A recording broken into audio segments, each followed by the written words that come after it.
Hi guys, this is Rajni Joshi and you're watching my YouTube channel study with me Rajni Joshi. Guys, हमने पढ़ा था कि open book examination क्या होती है और उसके कितने प्रकार होते हैं।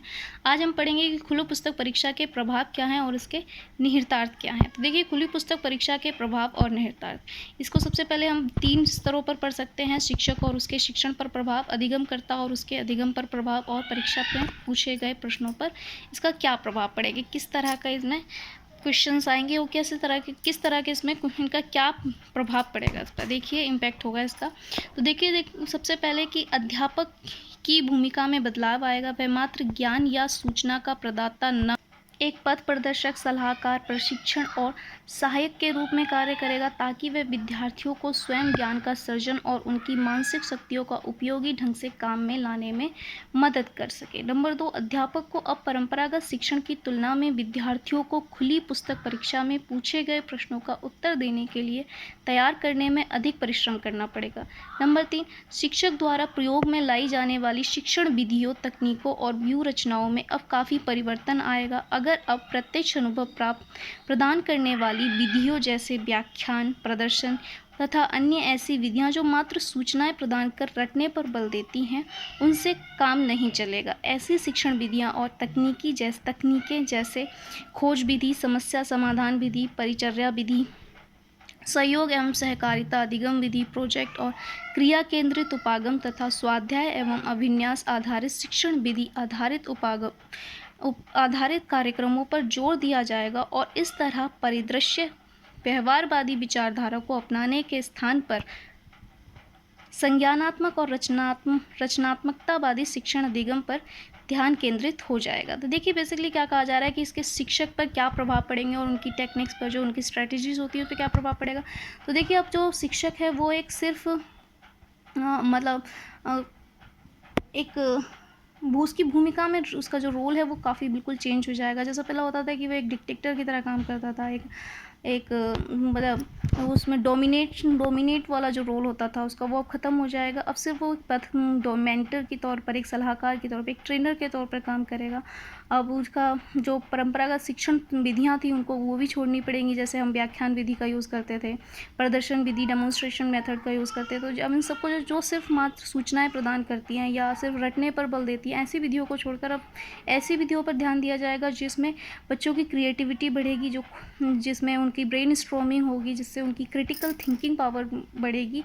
इस तरह की विधियों को अब व्यवहार में लाया जाएगा, उनको प्रैक्टिकली लिया जाएगा। तो देखिए, अब नंबर 2 है, हम देखते हैं अधिगमकर्ता और उनके अधिगम पर प्रभाव और निहितार्थ। देखिए, ओपन बुक एग्जामिनेशन का जो स्टूडेंट्स हैं उन पर क्या प्रभाव पड़ेगा और उनकी लर्निंग पर क्या प्रभाव पड़ेगा। तो नंबर देखिए, जो सबसे ज़्यादा तत्काल प्रभाव विद्यार्थियों पर पड़ेगा वह उनकी बिना सोचे समझे सूचनाओं को जैसे तैसे रट लेने और उन्हें परीक्षा भवन में प्रस्तुत करने वाली आदत पर पड़ेगा। देखिए, पहले क्या अभी की जो प्रेजेंट सिनेरियो उसमें क्या होता है कि विद्यार्थी जो भी है क्वेश्चंस हैं, जो क्वेश्चंस आंसर है, उनको रट लिया और जाके उनको एग्ज़ाम में लिख दिया। उन्हें नहीं पता है कि उनको नहीं पता होता है कि उनकी उसका मतलब क्या है और वो क्या लिख रहे हैं। ठीक है, तो ये जो है ये आदत एकदम चेंज होगी। वे यह समझने लगेंगे कि रटाया रटाया ज्ञान परीक्षा प्रश्नों के उत्तर देने में ज्यों का त्यों काम नहीं आ सकता है। सूचनाओं को प्राप्त करने की बजाय उनका प्रक्रियाकरण करना तथा उचित रूप में सहयोग करने का तरीका सीखना अधिक आवश्यक और महत्वपूर्ण होगा। ठीक है, नंबर 2, इससे उनकी परीक्षा में अनुचित रूप से नकल करने की प्रवृत्ति पर अंकुश लगेगा। होता था कि ना, हम हर किसी के मतलब पीछे लिख के देखते रहते थे, जो नकल करते हैं, चीटिंग करते हैं, उन पर एक अंकुश लगेगा। नंबर 3 है, इस व्यवस्था में पूछे गए प्रश्नों की चुनौती से निपटने के लिए अब उन्हें यह आवश्यकता अनुभव होगी कि वे अपनी संज्ञानात्मक क्षमताओं को इस प्रकार विकसित और प्रशिक्षित करें कि उन्हें उनमें आवश्यक रूप से चिंतन, मनन, संश्लेषण, विश्लेषण तथा समस्या समाधान की उचित योग्यता पनप सके तथा वे नए विचार तथा नए ज्ञान के सृजन में अपना समुचित योगदान दे सकें।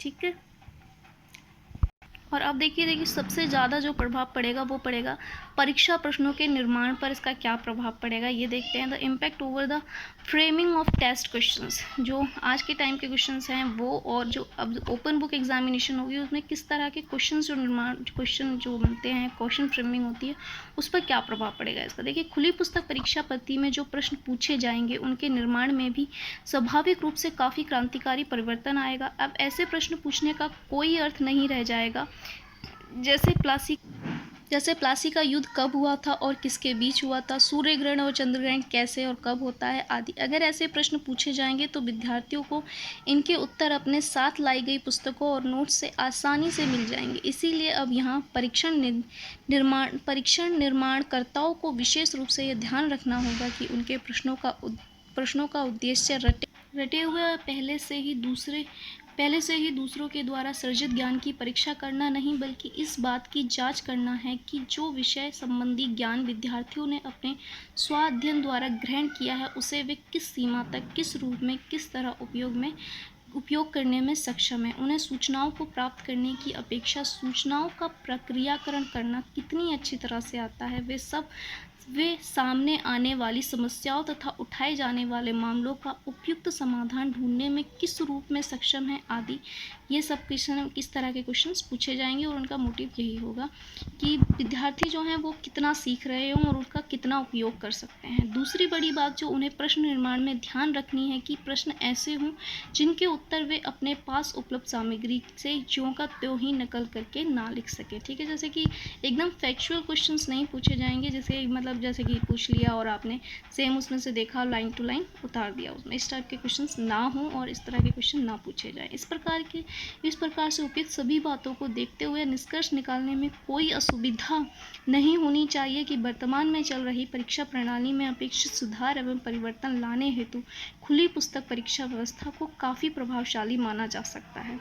अगर इसे सही ढंग से प्रयोग में लाया जाए तो ये अध्यापक और विद्यार्थियों के उचित हित संपादन में भरसकर सहयोगी सिद्ध हो सकती है। इस दिशा में कदम उठाने हेतु जो थोड़ी बहुत परेशानी आ सकती है वह इस परीक्षा हेतु उचित प्रश्नों के निर्माण को लेकर है, परंतु यह परेशानी भी अनुसंधानकर्ताओं तथा अनुभवी शिक्षकों के उचित प्रयासों से भलीभांति दूर की जा सकती है। तो देखिए जो इन योर फ्यूचर ये एग्जामिनेशन मेथड है बहुत ही अच्छा है। ये आपको क्रिटिकली थिंक करने में और आपकी थिंकिंग पावर को इम्प्रूव करने में बहुत ही ज़्यादा हेल्पफुल रहने वाला है। आजकल ये जो रटना है, रूट मेमोराइजेशन हैं, ये इसी तरह की एग्जामिनेशन मेथड से ख़त्म हो सकता है।